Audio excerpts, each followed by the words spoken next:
হঠাৎ শুনলাম যে আমার বান্ধবী হসপিটালে ভর্তি আছে, আর সেটা শুনে আমি সত্যি ঘরে থাকতে পারলাম না। কারণ ও তো আমার সব বিপদে আমার পাশে থেকেছে, আমার আমার কষ্ট হলেও কেঁদেছে, আমি হাসলে ও হেসেছে। সেখানে আমি কি করে বাড়িতে বসে থাকি ওর এই অবস্থা শুনে।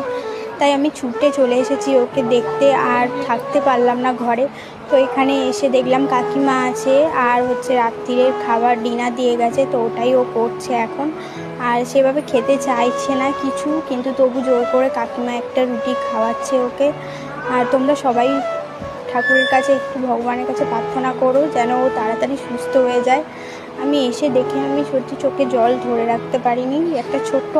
একটা অপারেশন হবে, মানে আমরা ছোট্ট বলছি, কিন্তু অপারেশনটা হয়ে গেলে ও ঠিক হয়ে যাবে। সবাই ভগবানের কাছে প্রার্থনা করো যেন ও তাড়াতাড়ি সুস্থ হয়ে যায়। তো আমার বাড়ি যাওয়ার টাইম হয়ে গেছে।